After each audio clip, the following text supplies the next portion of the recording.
Senator Housakis. I'd like to move the bill, Speaker. Moved by the Honourable Senator Housakis, seconded by the Honourable Senator Toolijan, that this bill be read a second time. On debate, Senator Housakis. Thank you, Mr. Speaker. Colleagues, I rise today to speak to my bill, S-204, an act to amend the Customs Tariff. The bill is very straightforward. It seeks to amend the Customs Tariffs Act to prohibit the importation of any and all goods produced in Xinjiang, Uyghur Autonomous Region of the People's Republic of China.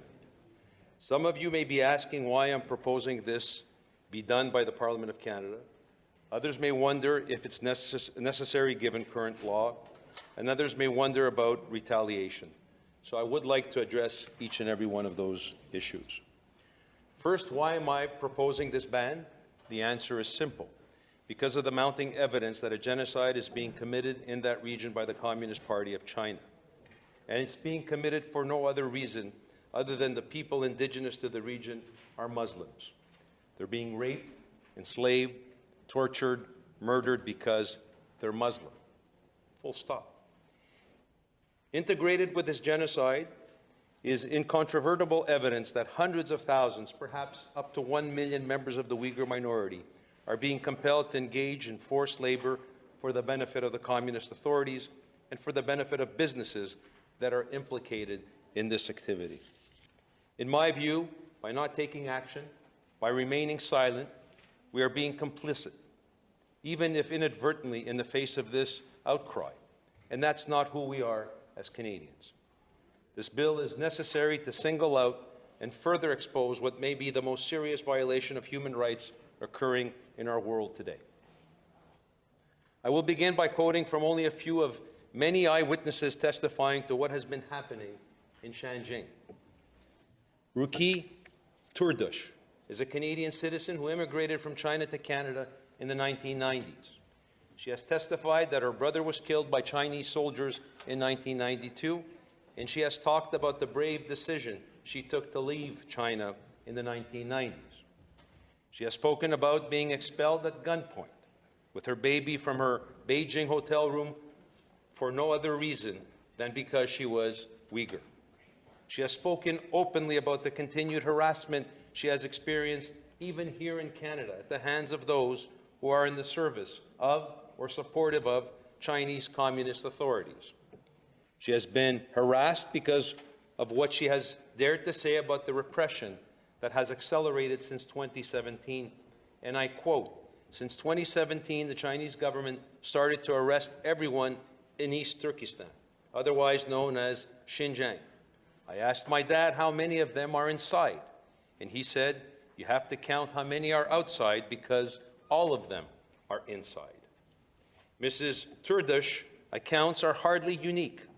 The BBC has reported accounts of systemic rape and torture in those camps, and countless reports of rape and sexual abuse have been catalogued by many human rights organizations. Canada's own former Minister of Justice and Attorney General, Irwin Cotler, has argued that in his view, the People's Republic of China has committed every one of the 5 acts found in the United Nations Genocide Convention. Mr. Cotler stated, and I quote, "Uyghurs suffer unlivable conditions, torture and sexual violence inside the camps, and are subjected to institutionalized enslavement across China. Since 2017, the Chinese government has forcibly transferred Uyghur children, many of them orphaned as a result of losing both parents to internment or forced labor, to a network of state-run facilities in Han Chinese settings. In other words, the minority population is in the forced service of China's ethnic majority." Mr. Cotler further states, the Chinese government is simultaneously subjecting Uyghurs to systemic mass forced sterilization, coercive birth prevention policies, destroying the group's reproductive capacity. Senior officials have issued orders to eradicate tumors. Imagine. Round up everyone. Wipe them out completely. End of quote. Other Canadians have also witnessed firsthand what is going on in Xinjiang. Les Canadiens Gary and Andrea Dyke ont habité dans la région de Xinjiang de 2007 à 2018. Ils ont raconté à l'agence France Presse ce qu'ils ont vu de leur arrivée en Chine. Ils ont constaté que le quartier traditionnel ouïghour ont commencé à être démantelés et leurs habitants relogés dans des immeubles loin de leur communauté. Puis les mesures ont commencé à s'intensifier. En 2016, le couple a dit avoir noté un accroissement de la présence policière avec des points de contrôle à toutes les principales intersections et une multiplication de caméras de sécurité dans les villes. They personally saw the internment camps being built. Gary Dyke stated, and I quote, "As the camps were being built and people were being taken away months later, there was no pushback. There was no fight because there was so much security and they were overwhelmed as a people." One detention center was built close to their home. They described it as having a wall 15 feet high, topped with barbed wire, and monitored by security cameras as well as guard patrols. Gary said a few of our 15-year-old son's friends were turning 18, and they were fearful because they would be legal age, and they were wondering if they were going to be taken to these camps next. And so they were actually dreading turning 18, colleagues. Where in the world does a 17-year-old dread turning 18? We just felt we were living in a huge penitentiary, end of quote. I very much regret to say, colleagues, that the body of evidence supporting this very disturbing assertion is considerable. I want to quote from what international human rights organizations who have been cataloging the witnesses' testimony have told us. Last June, Amnesty International released a 160-page report on the scope of the repression. That report concluded, and I quote, "Uyghurs, Kazakhs, and other predominantly Muslim ethnic minorities in China's Xinjiang Uyghur Autonomous Region face systemic state-organized mass imprisonment, torture, and persecution amounting to crimes against humanity." Our research work carried out by Human Rights Watch, together with Stanford University Law School, found that the Chinese government has committed and continues to commit crimes against humanity, against the Turkic Muslim people. Human Rights Watch noted that under the Rome Statute of the International Criminal Court, ICC, crimes against humanity, and I quote, "serious specified offenses that are knowingly committed as part of a widespread or systemic attack against any civilian population, crimes against humanity are considered among the gravest human rights abuses under international law. The specific crimes against humanity documented in this report include imprisonment or other deprivation of liberty in violation of international law, persecution of an identifiable ethnic or religious group, enforced disappearance, torture, murder, and alleged inhumane acts intentionally causing great suffering or serious injury to mental or physical health, notably forced labor and sexual violence." Here in Canada, in 2021, the NGO Above Ground published a study on forced labor around the world. As part of its study, it found that Xinjiang Chinese Communist authorities have sent hundreds of thousands of the region's Uyghurs and other Turkic ethnic minorities who are predominantly Muslim to detention camps to have their thoughts transformed. Survivors of camps report being kept into crowded dorms, deprived of food, forbidden from praying or speaking their language, and harshly punished for transgressions. End of quote. The study noted that the Chinese authorities have also alleged transferred hundreds of thousands of ethnic minority citizens, including former detainees, into involuntary work placements across China. The workers are said to have little choice but to comply given the ever-present threat of extrajudicial detention. Also last year, the Raoul Wallenberg Center for Human Rights released a report by more than 50 independent global experts in international law. The report concluded, and I quote that, "The People's Republic of China bears state responsibility for committing genocide against the Uyghurs in breach of the Genocide Convention." And colleagues, democratic states and international organizations are taking note of these reports. Last June, the White House issued the following statement: "The United States believes that state-sponsored forced labor in Xinjiang is both an affront to human dignity and an example of the PRC's unfair economic practices. The PRC's use of forced labor in Xinjiang is an integral part of its systemic abuse against the Uyghur population and other ethnic and religious minority groups. And addressing these abuses will remain a high priority for the Biden-Harris administration. These systemic abuses go beyond forced labor to include sexual violence, large-scale detentions, and the PRC continues to commit genocide and crimes against humanity in Xinjiang. The British Foreign and Commonwealth Office, in turn, has stated the following in relation to the position of the British government. We are seriously concerned about the widespread and systemic human rights violations in Xinjiang. These violations include, but are not limited to, the extrajudicial internment of over 1 million Uyghurs and other ethnic minorities, severe restrictions on culture, religion, and language, pervasive surveillance and monitoring, the use of Uyghurs and other ethnic minorities as forced labor, and the enforcement of birth prevention policies. Evidence of gross human rights violations and extrajudicial detention and forced labor has been growing, including leaks of China's own classified internal documents. Colleagues, a December 2020 resolution by the European Parliament states the suffering of the Uyghurs also extends to the younger generation. Young children have been sent to state-run orphanages even if only one of their parents has been detained in the internment camps. By the end of 2019, over 880,000 Uyghur children had been placed in boarding facilities. La résolution du Parlement européen insiste également sur la nature de mesures de surveillance dignes d'Orwell appliquées par l'État chinois, notamment, et je cite, « les mesures pour assurer la surveillance étroite de la région par le déploiement de la technologie chinoise de surveillance électronique Skynet dans les principales zones urbaines, l'installation de traceurs GPS dans tous les véhicules à moteur, l'utilisation et des points de contrôle et dans les gares et stations-service, de scanners de reconnaissance faciale basés sur un système logiciel, de caméras à intelligence artificielle visant à identifier les Ouïghours et les autres membres de groupes ethniques minoritaires.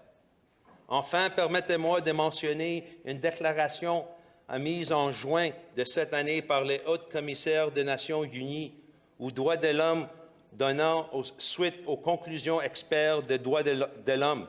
Elle faisait directement référence, et je cite, à des conditions de travail et de vie abusifs pouvant constater une détention arbitraire, une traite d'êtres humains, un travail forcé et une réduction en esclavage par les recours au travail forcé.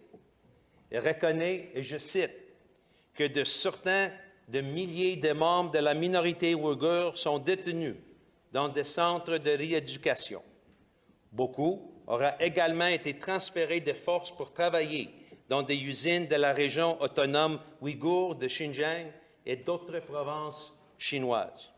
Des travailleurs ouïghours seraient employés de force dans des industries à forte intensité, de main-d'œuvre et peu qualifiée, telles que l'agroalimentaire, le textile et l'habillement, l'automobile et le secteur technologique. Colleagues, this is the evidence that we have before us, and it is evidence that both world bodies and democratic countries are acknowledging as credible.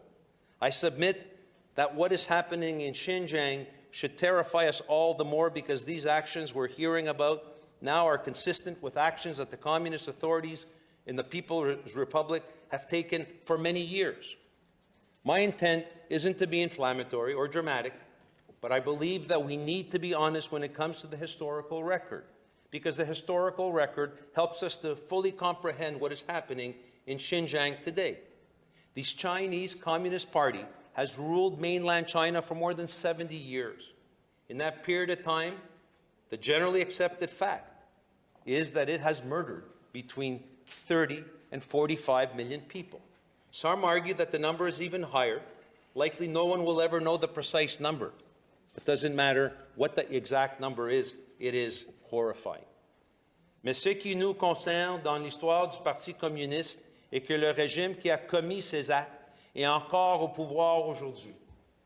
Il n'a jamais été tenu responsable des gestes qu'il a posés.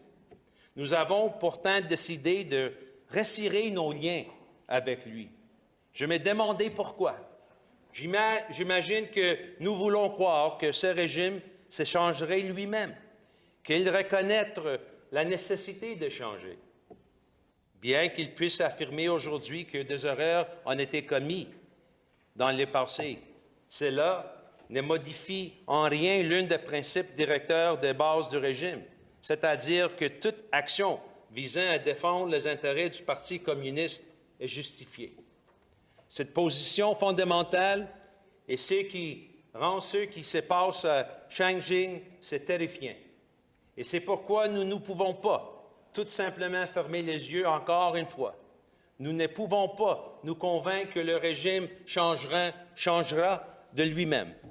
Il a clairement fait savoir qu'il ne croit pas d'avoir changé. C'est là la différence entre ce qui se passe au Xinjiang et ce qui se passe au Canada en rapport avec les passionnants pour ceux qui voudraient faire la comparaison. Je dirais que c'est une raison de notre propre histoire et de répercussions profondément à créer, que son fond sentit encore aujourd'hui que nous nous sentions forcés de dénoncer la situation s'il s'est produit ailleurs. Unlike Canada, the communist regime in China doesn't believe it's doing anything wrong. They believe their actions are justified. A few months ago, published secret remarks reportedly delivered by Chinese President Xi Jinping show his active engagement in the actions being carried out in Xinjiang today. According to the Guardian News, the leaked documents include 3 speeches delivered by the Chinese president on April 2014. These reference security, population control, and the need to punish the Uyghur population. Some of these leaked documents were reportedly marked top secret. The transcript from one speech from May 2014 quotes President Xi as saying that the Communist Party must not hesitate or waver in the use of the weapons of the People's Democratic Dictatorship and focus our energy on executing a crushing blow against the forces of so-called religious extremism in Xinjiang. When one considers the history of the Communist Party in China, these remarks are chilling. Last year, when my motion concerning the genocide of the Uyghurs was considered right in this chamber, it was rejected by the majority, something which was, I think, a shame. I believe part of that is because there has not been a full appreciation as to the scope of what has been happening in Xinjiang. Perhaps that's because we have been so hopeful about a People's Republic of China that with time would more closely resemble our own values. That would have lost sight of what the communist regime has done in the past and of what it is capable of doing today. As I have said, the regime has never been held to account for its past atrocities, yet there appears to be a tendency to forget those atrocities. Recall our own Prime Minister once called the Communist China the country he admired most in the world. And I'm not recalling that remark in an attempt to be cheeky. It just shows our naivete and misguided approach. I cite it as an example of again, that naivete engendered by the blind eye that we turn to this history of the Communist Party of China, a naivete that I find extremely worrisome and dangerous. It has even given rise to a belief that there's a moral equivalence between democratic states and tyrannical regimes. In this regard, last June, the former leader of the government spoke of the supposed tone of moral superiority and self-righteousness contained in my motion concerning the Uyghur genocide. This argument that somehow, because Canada has not been perfect, when we then have no right to judge what is happening and taking place in Xinjiang today is one of the most complete moral paralysis responses I've ever heard. As I said earlier, it is because of our own history of residential schools and the ongoing damage and trauma caused by them that Canada is not only well positioned, but is actually obligated to call out and take action against what is happening to the Uyghur people. Imagine the consequences for the entire world had such a position been adopted during the 1930s. Could we have ever opposed the rise of fascism? And then there's the naive, if not Superior's argument that we must engage with the Chinese regime and help them to understand the path that they're on and will not be successful for them. My colleague, Senator Wu, made this very argument last June, saying that he preferred to seek to convince the communist regime that their methods are unlikely to achieve a successful outcome. As I said, Superior's, at the very least, extremely naive. And with all due respect, Senator Wu, I would perhaps be disquieted were I one of the senators who last June was complimented by the Chinese ambassador as, I quote, a person of vision, a person who were described by the Chinese ambassador as having seen through the despicable schemes of a few anti-Chinese forces. The regime does not acknowledge the truth or even the facts of what it is going on in Xinjiang. How then are we to somehow convince them to change their ways? I fear that our government's own moral ambivalence, by abstaining on a motion in the House of Commons last year that condemned the Uyghur genocide, has only encouraged further repression. There's not many Western governments, colleagues, that have refused to recognize what's going on there as a genocide. The Canadian government continues to refuse. La situation que nous observons au Xinjiang rappelle le geste que ce régime a posé dans le passé, et c'est terrifiant. On a beaucoup écrit sur ce qui pourrait être l'objectif ultime du Parti communiste au Xinjiang. Visait-il simplement à supprimer et éradiquer une culture minoritaire? Ces objectifs sont-ils plus larges, disons remplacer la population ouïghour par une population de Chinois Han majoritaire? On ne peut pas être complètement sûr. Mais ce que nous savons, c'est que de millions de membres d'une population minoritaire font l'objet d'une détention et d'une rééducation massive et intensive. C'est notamment ce qui ressort d'une récente étude établie par le Brookings Institute. In the face of that, I believe we must respond, and we must respond firmly. In my view, we must actively oppose and sanction what is happening in order to begin to protect the Uyghur people and other ethnic minorities. I agree with what Romeo Dallaire has argued in a very morally clear way, and he said this, former Senator Romeo Dallaire, when there are mass abuses of human rights by a state, we all have the responsibility to go in and protect them. What does protecting them mean in the context of great power like the Chinese Communist state? In my view, at a minimum, it means that we should not be co-participants, even if inadvertently, in their repression. What this bill proposes is to stop importing goods from a region where crimes of genocide are taking place and where forced labor practices are evident. This is certainly a modest measure, but I believe the bill can play a part in opposing what is happening in Xinjiang. In my view, the measure proposed in this bill is entirely consistent with Canada's obligations to the World Trade Organization. Article 21(b)(3) of the WTO permits member states to take trade actions to protect essential security interests in a time of war or in order to respond to other emergencies in international relations. The existence of a genocide, one that is widely reported and acknowledged, must certainly be regarded as one of those international relations emergencies. Historically, Canada has taken such measures before, for instance against Burma, in the face of egregious human rights abuses. I submit that what is happening in Xinjiang also constitutes an egregious abuse of human rights. Many of Canada's allies agree and are already acting. Just to reference some examples, in 2020, the U.S. House of Representatives adopted the Uyghur Forced Labor Prevention Act, imposing various restrictions on imports of goods from Xinjiang. The Senate in Australia has passed a bill seeking to prohibit the importation of all goods produced in whole or in part by forced labor. And the European Parliament has called on the European Commission to adopt measures including prohibition on goods produced through forced labor in the European market. Just as is occurring in relation to those measures, as this bill advances, I'm certainly more than willing to listen to suggestions to improve the bill and to strengthen it. However, in my view, what is most important at this stage is to move the bill forward from second reading to committee consideration. I know there are some concerns that this bill goes too far and that we should be focused on stopping import of products that we know are specifically manufactured using forced labor. And some opponents will argue that we already have a law in place to deal with just that. The problem is that the current law isn't sufficient or simply isn't being enforced, whether through lack of resources or lack of political will. Only the Minister of Public Safety, previously Minister Bill Blair, and now Minister Marco Mendocino, can tell us for sure.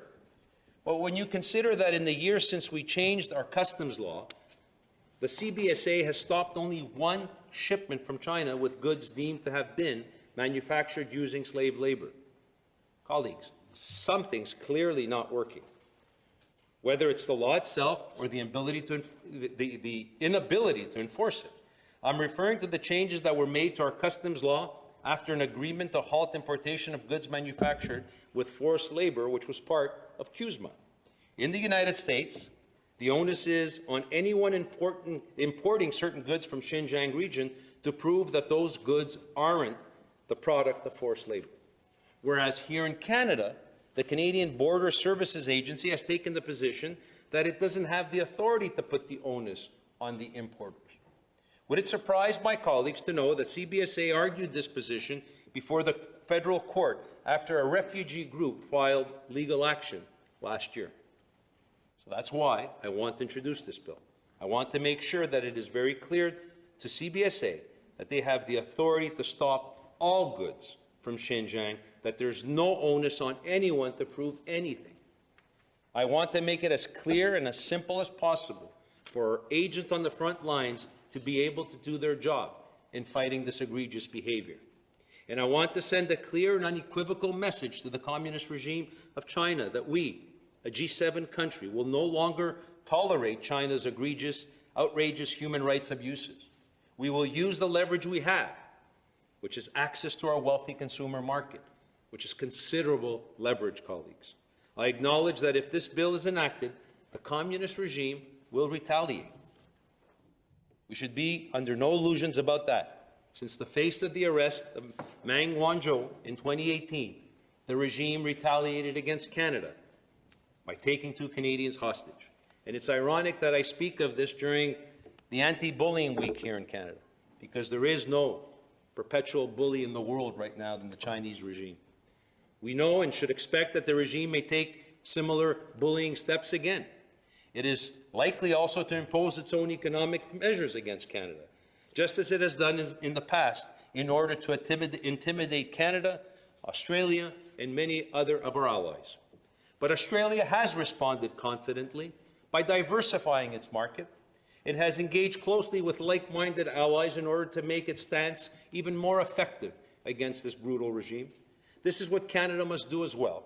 We should partner with like-minded allies, countries like Australia, the United States, Japan, India, and others. The government should take steps to protect Canadians by urging them not to travel to China, if at all possible, or to leave that country as soon as possible. I agree that we need to act multilaterally, but we must also be prepared to lead. That's what Canada has done in the past. In the face of the moral challenges we are facing, I do not believe that we have any other option. And that also includes calling on Canadian companies to stop investing in Chinese companies implicated in gross human rights violations.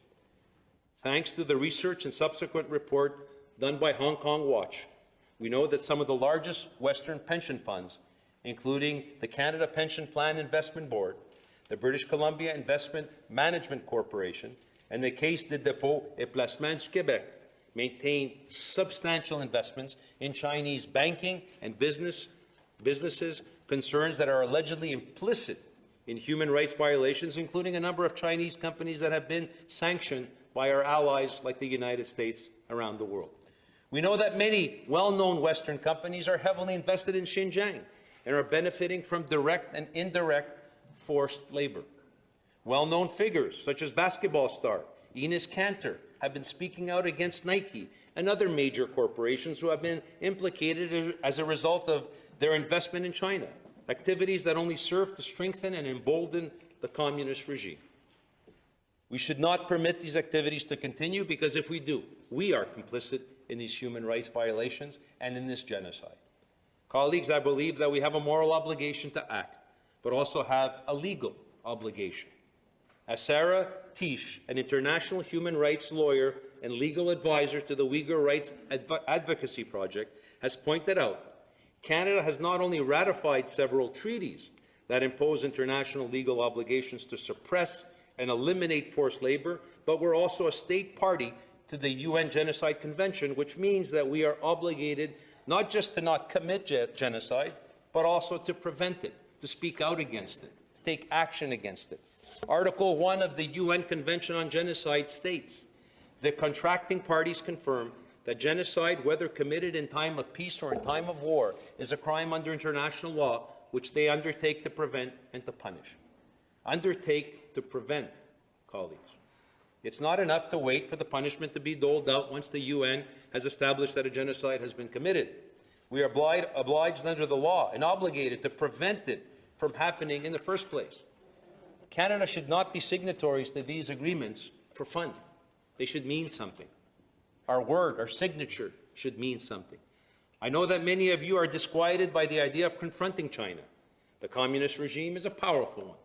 They have their economic tentacles in all areas of our society, our institutions, in Canada and around the Western democratic world.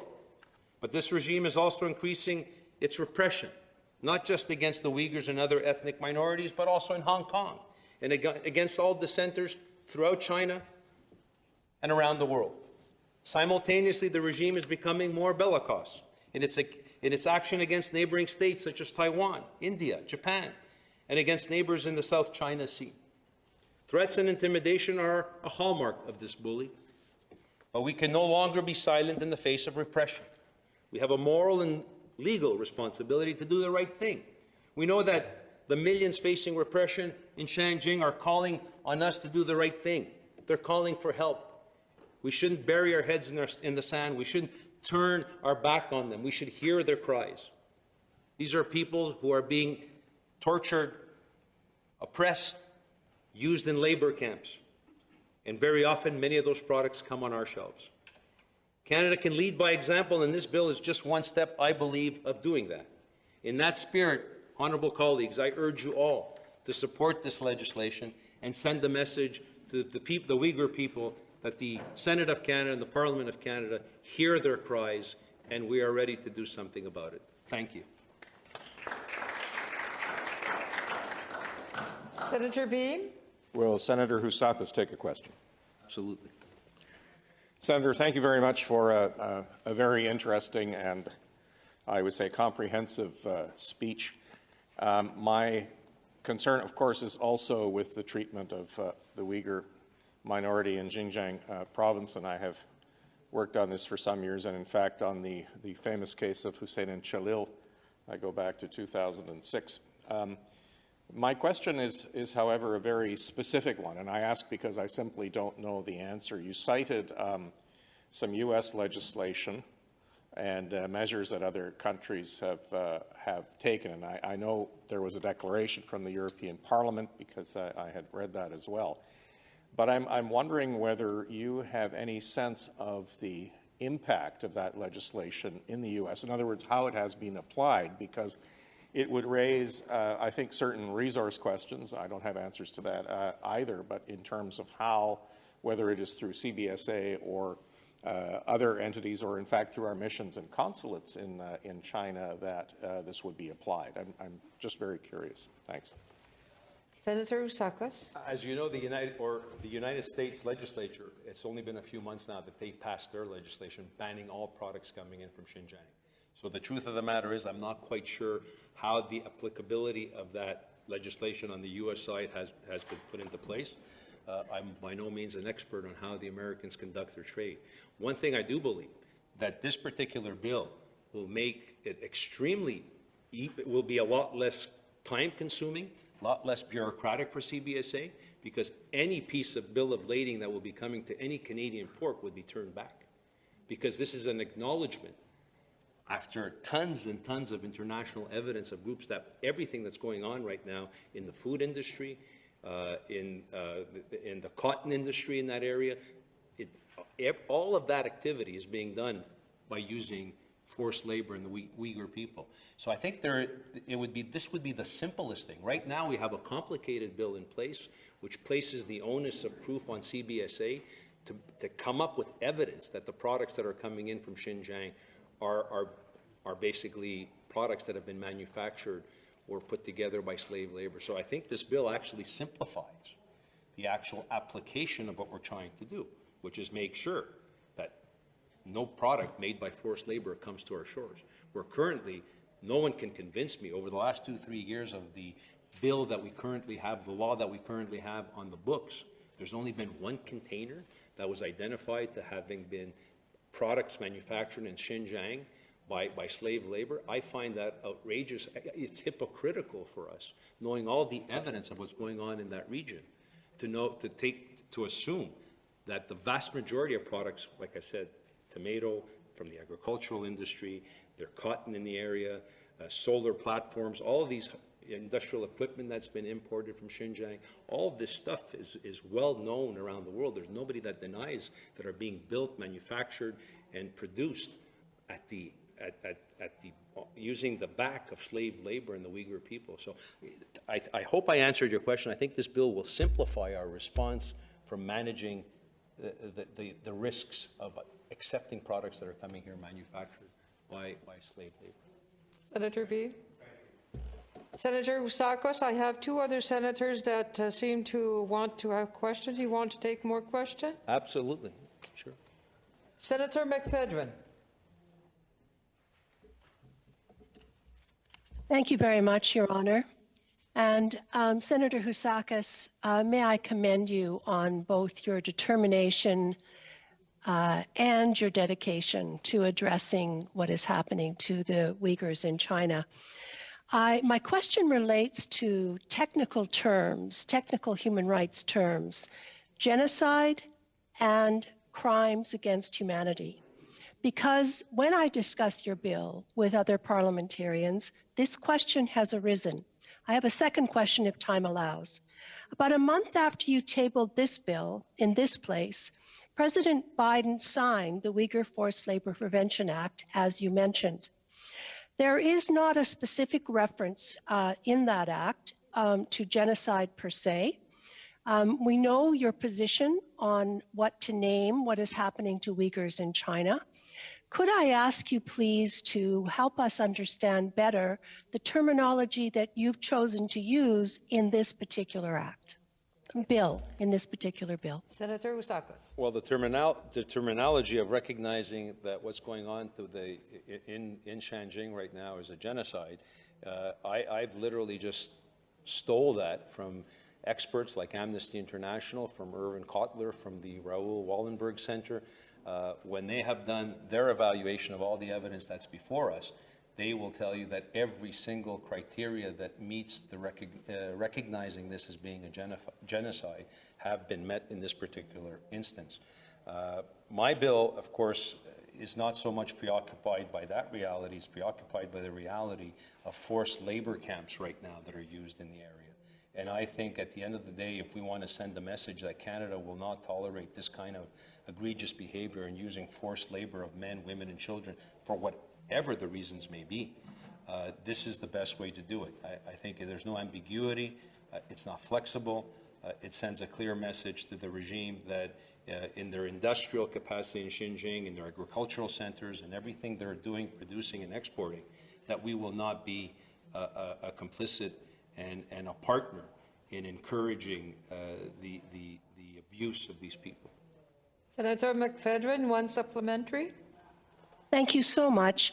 In the act that President Biden signed into law in December, it specifically mentions coordination with Mexico and Canada to implement effectively Article 23.6 of the United States-Mexico-Canada Agreement to prohibit the importation of goods produced in whole or in part by forced or compulsory labor. I wonder if you might comment on the nature of your bill in relation to the American bill in this regard. Senator Ousakos. This bill is very similar. Obviously, the bill we have on the books right now, which we passed, I think, only a couple of years ago, was in response to, of course, the Canada-U.S.-Mexico Free Trade Agreement. It was done as a reflex of trying to be compliant with the agreement. But again, was this done implicitly, explicitly? I really don't know by our government. But that bill certainly doesn't meet the objective of basically combating forced labor. The American bill is far more rigid, the one that was just passed, than what we currently have in the bill. You will forgive my ignorance, but I don't know what the Mexican position is in regards to this. But it just became, to me, just common sense. Why is the onus on CBSA agents to try to implement what currently is in the books, which is not implementable? And they themselves, in all good faith, have expressed that view. I've had discussions with people from CBSA that themselves tell me that they consider this bill really window dressing because the government knows that they can't actually implement, they can't execute this in an effective fashion. And the proof is in the pudding, because over the last year and a half that the law is in the books, they have confiscated and stopped one container of what I suspect is a significant amount of imports that come in from that region. Sénatrice Miville de Chêne. Merci, Madame la Présidente. Tout d'abord, je vous remercie, Sénateur Oussakos, pour cette initiative. Je crois, comme vous, que le Canada doit en faire plus pour aider les Ouïghours. Toutefois, je veux vous poser une question plus précise sur votre projet de loi et le comparer au projet de loi américain qui vient d'être adopté, qui a été adopté au mois de décembre. Donc, aux États-Unis, ce qu'on dit, comme le vôtre, c'est toutes les marchandises fabriquées en tout ou en partie de la province du Xinjiang sont interdites d'entrée. Mais on ajoute dans le projet de loi américain une exception importante. C'est que cette interdiction est levée si la compagnie importatrice est capable de prouver aux douaniers que cette marchandise n'a pas été fabriquée grâce à du travail forcé. Donc, c'est un projet de loi qui est considéré aux États-Unis comme très agressif, qui a donné lieu à un très difficile débat, et on en est arrivé à ce compromis dans le sens où on donne, entre guillemets, une chance quand même à la compagnie importatrice de se défendre avec des arguments solides. Pourquoi ne pas essayer de mettre une telle clause dans votre loi? Je comprends évidemment que la loi actuelle, vous avez raison, elle est difficile, elle n'est pas mise en pratique, mais là, il s'agit de renverser le fardeau de la preuve. Sénateur Oussakos. Merci pour votre question, sénatrice. Premièrement, mon objectif n'est jamais d'essayer de répliquer la loi aux États-Unis. Je voulais être assez rigide et j'ai fait ça par exprès. En même temps, comme j'ai dit dans mon discours, je suis très ouvert à étudier puis voir toutes sortes d'options et des amendements qui vont ajouter quelque chose dans les objectifs de ce projet de loi. Comme ça, je suis très ouvert si vous avez un intérêt de mettre vers en avant un amendement ou étudier cette possibilité-là. Si on va envoyer ça au comité pour faire une étude. Le seul problème avec ça, c'est que dans mon expérience avec le chinois, ils utilisent tout le temps toutes sortes de capacités de détourner les règles et les lois. Par exemple, depuis quelques mois maintenant, je pense qu'ils ont compris que les Américains, les Anglais, nous autres, les Australiens, on est en train de prendre des mesures très difficiles. Il y a beaucoup de sources qui nous disent que les Chinois, maintenant, ils sont en train de déménager des Ouïghours de Xinjiang à d'autres places en Chine pour, encore une fois, utiliser ce mot-là pour forced labor.